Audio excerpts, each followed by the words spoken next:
जय जवान जय किसान। आज गुरुकुल कुरुक्षेत्र प्राकृतिक कृषि फार्म पर अंतर्राज्यीय प्राकृतिक कृषि प्रशिक्षण चल रहा है, जो 17, 18 और 19 नवंबर को आदरणीय Roshan Lal sir master trainer हैं। किसानों को इन्होंने आज जीवामृत कैसे बनाया जाता है, घन जीवामृत कैसे बनाया जाता है उसके बारे में बताया है, और गुड़ कैसे बनाया जाता है। साथ ही अन्य अन्य फसलों में किस तरह के से जीवामृत का छिड़काव किया जाता है इसके बारे में बताया। आप झारखंड के पलामू डिस्ट्रिक्ट से सभी किसान भाई आए हैं, आपको यहाँ आकर कैसा लगा? बहुत अच्छा लगा देख करके। ये प्राकृतिक खेती जो है वो हम लोग इसी पर प्रशिक्षण लेने आए हुए हैं। सर हम लोगों को बता रहे हैं और यहाँ से हम लोग सीख कर जाएंगे और अपने यहाँ भी इसका जो है से करेंगे। बहुत अच्छा लगा यहाँ इस फार्म में घूम करके। ये सारा कुछ जो देख रहा हूँ सब प्राकृतिक खेती के किया हुआ है। और आप बताइए, जो आपको रासायनिक जो असंतुलित रूप से किसान प्रयोग कर रहे हैं उनके क्या क्या दुष्प्रभाव आपको बताए गए हैं यहाँ के जो थ्योरी वाला लेक्चर चला है उसमें? रासायनिक खाद का प्रयोग करने से खेती में बहुत नुकसान है, साथ साथ मिट्टी का उर्वरता भी खत्म हो जाता है और उसके साथ साथ उससे उपज की गई जो फसल है उसको खाने में स्वास्थ्य भी हानिकारक होता है।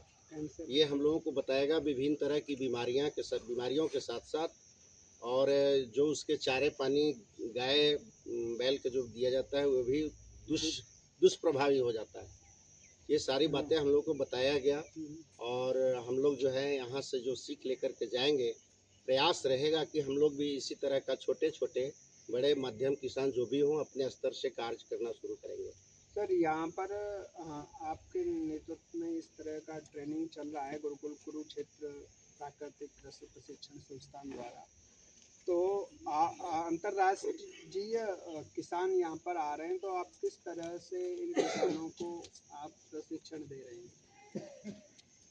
जो ये नेशनल फार्म मिशन है प्राकृतिक खेती का, इस मिशन का जो मकसद है वो ज़्यादा से ज़्यादा किसानों तक इस मिशन को पहुंचाना है।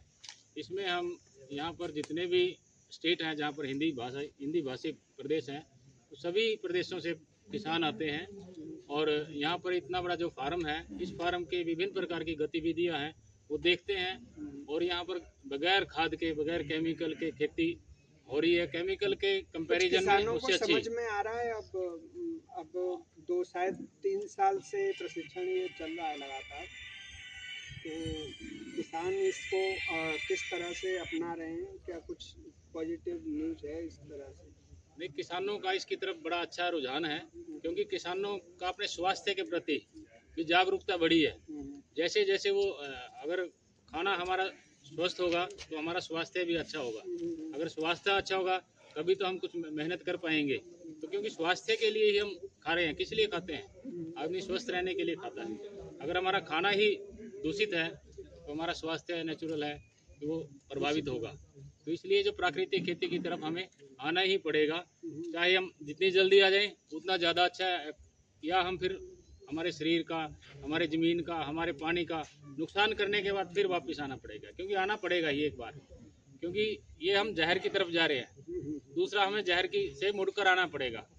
जब तक प्राकृतिक नहीं आएंगे तब तक हमारा जो शरीर है वो हम डॉक्टर के पास चक्कर काटते रहेंगे।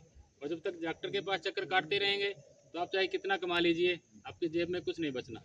तो हमारा पैसा बचेगा, हमारा स्वास्थ्य बचेगा, हमारी धरती बचेगी, हमारा देश तभी बचेगा अगर हम प्राकृतिक की तरफ जाएंगे।